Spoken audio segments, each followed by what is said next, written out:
जय हिंद दोस्तों। आज आप सीखेंगे त्रिकोणमितीय टेबल को तैयार करने के लिए। जैसे कि आप किसी भी त्रिभुज का यदि क्षेत्रफल निकालते होंगे जो त्रिकोणमिति से संबंधित होगा, जिसको हिंदी में त्रिकोणमिति कहते हैं, तो आपको इन सारे मान की ज़रूरत पड़ता होगा। तो इन सारे मान को आप आसानी से निकाल पाएंगे और जीवन में कभी नहीं भूल पाएंगे, ये मेरा दावा है। तो चलिए वीडियो को शुरू करते हैं और इसको कैसे ज्ञात करेंगे बारीकी से सीखते हैं। तो सबसे पहले चलिए हम खाली चार्ट एक ले लिए हैं और इस चार्ट की मदद से हम आपको बताएंगे कि कैसे इस मान को याद रख पाएंगे और जीवन भर कभी नहीं भूलेंगे।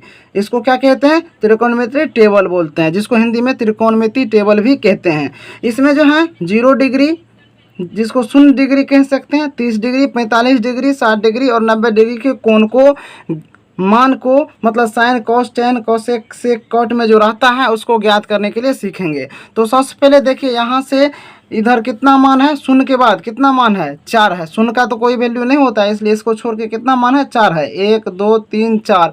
तो सबको लिखना है। सबसे पहले लिखना है, यहाँ लिखना है 0, उसके बाद लिखना है 1, उसके बाद लिखना है 2, उसके बाद लिखना है 3, उसके बाद 4। इस प्रकार से लिख लिए हैं और सबके बट्टा में 4 लिखेंगे, क्योंकि 0 को छोड़ के कितना मान है, 4 मान है। तो 4 मान लिखेंगे, इस प्रकार से 4 लिख देते हैं। और सबके ऊपर क्या लगाएंगे, इस तरह से रूट लगाएंगे, मतलब सबको रूट के अंदर लिखेंगे, सबको रूट के अंदर लिखेंगे। और दोस्तों इसको काटेंगे, 0/4 को काटेंगे तो क्या होगा, मतलब 0 में यदि 4 से भागा देंगे तो क्या होगा, 0 में किसी भी संख्या से भागा देंगे तो 0 होगा और 0 का रूट क्या होगा, 0 होगा। इसलिए साइन थीटा में क्या लिखना है, 0 लिखना है। उसके बाद है 1/4 का होल रूट, मतलब 1 का वर्गमूल क्या होगा, 1 ही होगा। 4 का वर्गमूल क्या होगा, 2 होगा। तो क्या लिख सकते हैं, इसको 1/2 लिख सकते हैं। उसके बाद 2/4 का रूट निकालना है। 2 का वर्गमूल नहीं निकलेगा तो इतना ही रह जाएगा और 4 का वर्गमूल निकलेगा 2, तो कितना हो गया, √2/2। या इसको फिर इस तरह से भी कह सकते हैं, 2/4 है तो जो इसको काटेंगे, 2 का 2, 2 दूना 4, तो कितना हो रहा है, 1/2 का होल रूट हो रहा है। तो 1 का वर्गमूल 1 ही होगा और √2 का वर्गमूल नहीं निकलेगा, तो इस तरह से लिख सकते हैं। इसको कैसे लिख सकते हैं, 1/√2 लिख सकते हैं। उसके बाद 3/4 का इसी प्रकार से, √3 का वर्गमूल नहीं होगा तो इसलिए √3 बटा में 4 का वर्गमूल होगा 2, तो 2। 4/4 है तो ये 4 4 कट जाएगा, 1/1 हो जाएगा। 1 और 1 का वर्गमूल 1 ही होगा, इसलिए इसको 1 लिखेंगे। इस प्रकार से आप लिख करके क्या कर सकते हैं, साइन के सभी मान को ज्ञात कर सकते हैं। मतलब साइन 0 डिग्री 0 हो गया, साइन 30 1/2 हो गया, साइन 45 1/√2 हो गया और साइन 60 √3/2 हो गया और साइन 90 बराबर हो गया कितना, साइन 90 डिग्री बराबर क्या हो गया, 1 हो गया। अब दोस्तों यहाँ पे आप क्या करेंगे, इसके तिरछे को लिखेंगे, मतलब इस तरह से कोना कोनी लिखेंगे, मतलब 0 का 90 में और 90 का 0 में, 30 का 60 में, 60 का 30 में, 45 का 45 में ही लिखेंगे।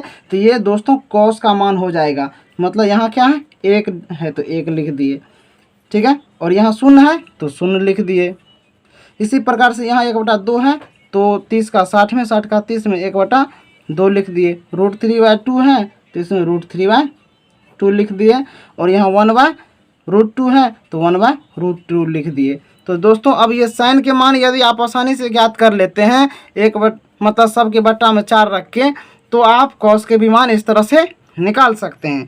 अब टेन का मान ज्ञात करना है तो दोस्तों और आसान है, मतलब अब क्या करना है, इससे भागा देना है, इसमें इससे भागा देना है, इसमें इससे भागा, इसमें इससे भागा, इसमें इससे भागा देना है, भागा देंगे। मतलब 0 में यदि किसी संख्या से भागा, 1 से मतलब भागा देंगे तो क्या होगा, किसी भी संख्या से 0 में भागा देते हैं तो क्या होगा, यदि मान लीजिए एक आदमी है और कोई समान 0 है, मतलब नहीं है, तो क्या होगा, उसको नहीं मिलेगा। तो कह सकते हैं आप 0, मतलब 0 में किसी संख्या से भागा देंगे तो क्या होगा, 0 ही होगा।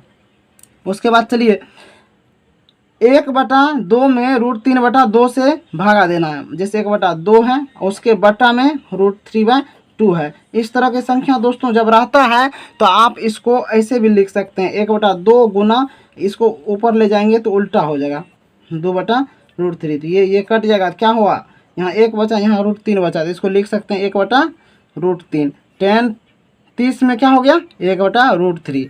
इसी प्रकार से यहाँ पे 1/√2 में 1/√2 से भागा देंगे तो ये क्या होगा कट जाएगा। ठीक है, √2 कट जाएगा। मतलब इसको आप यहाँ देख लीजिए 1/√2 में 1/√2 से भागा देंगे तो इसको गुना में बदलेंगे तो 1/√2 गुना √2/1 होगा। तो ये कट गया, ये भी कट गया, कितना बचा 1 बचा। तो इस प्रकार से हम लोग इसको लिख सकते हैं 1। उसके बाद √3/2 में 1/2 से भगा देंगे। जैसे यहाँ देखिए भगा दे रहे हैं, √3/2 है उसमें 1/2 से भगा दे रहे हैं तो क्या हो जाएगा यहाँ √3/2 गुना यहाँ पे 2/1 हो जाएगा। ये 2 कट गया तो कितना बचा √3/1 बचा। तो 1 का वैल्यू नहीं होता उतना, मतलब 1 से यदि भगा देंगे तो उतना ही होगा। इसलिए आप इसको लिख सकते हैं √3। और 1 में शून्य से भगा देंगे, 1 ऊपर में है तो 1 में शून्य से भगा देंगे। शून्य से किसी भी संख्या में दोस्तों भगा नहीं दे सकते हैं, शून्य से किसी भी संख्या में भगा नहीं दे सकते। मान लीजिए 1 रुपया है और शून्य आदमी है तो मतलब आदमी ही नहीं है तो लेगा कौन, इसलिए इसको इन्फिनिटी या अपरिभाषित कह सकते हैं। इस प्रकार से इसको लिखते हैं। अब दोस्तों आपको पता ही होगा एक चीज़, यदि नहीं पता है तो यहाँ जान लीजिए, साइन का उल्टा होता है क्या होता है कॉसेक, कॉस का उल्टा होता है सेक, टेन का उल्टा होता है कॉट। ठीक है, आपको हम इससे पहले एक मान भी दिखाए थे, निकला हुआ मान दिखाए थे, ये जो दिखाए थे दोस्तों फिर से इसको देख लीजिए। देखिए sin 0 degree 0, sin 30 1/2, sin 45 1/√2, sin 60 √3/2, sin 90 degree 1। और cos का अभी तुरंत निकाले इसका तिरछा करके 1, sin 0 degree 1, sin 30 √3/2, sin 45 1/√2, sin 60 1/2, sin 90 0। और 10 का भी मान निकाल चुके हैं, ये देखिए 0। अब यहाँ पे tan 30 का 1/√3, tan 45 1, tan 60 √3। और नॉट डिफाइंड का मतलब होता है अपरिभाषित, इन्फिनिटी भी बोल सकते हैं। अब साइन का उल्टा होता है कॉसेक, तो कॉसेक यहाँ पे इसका उल्टा हो जाएगा। कॉस का उल्टा होता है सेक, तो यहाँ पे इसका उल्टा हो जाएगा।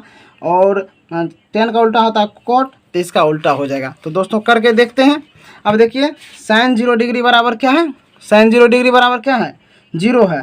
साइन का उल्टा क्या होता है कॉसेक, तो कॉसेक 0 डिग्री में क्या होगा दोस्तों अपरिभाषित होगा, जिसको इन्फिनिटी बोल सकते हैं। साइन 30 में क्या है 1/2 है, साइन 30 में 1/2 है तो 1/2 का उल्टा क्या होगा, मतलब यहाँ देखिए यहाँ लिख रहे हैं 1/2 है, इसको उल्टा करके लिखेंगे 2/1 होगा।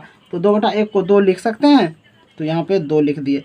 उसी प्रकार से 1/√2 है, 1/√2 को उल्टा करके लिखेंगे तो √2 क्या होगा √2/1 होगा। तो /1 लिखना जरूरी नहीं है।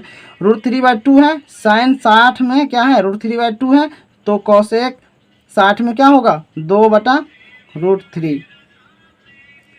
साइन 90 डिग्री में 1 है, 1 का उल्टा तो 1 ही होगा, चलिए इसको लिख दिए। अब कॉस का उल्टा सेक होता है, तो सेक में क्या लिखेंगे 1 का उल्टा 1 ही लिखेंगे, मतलब उल्टा के भी लिखेंगे तो 1 ही होगा।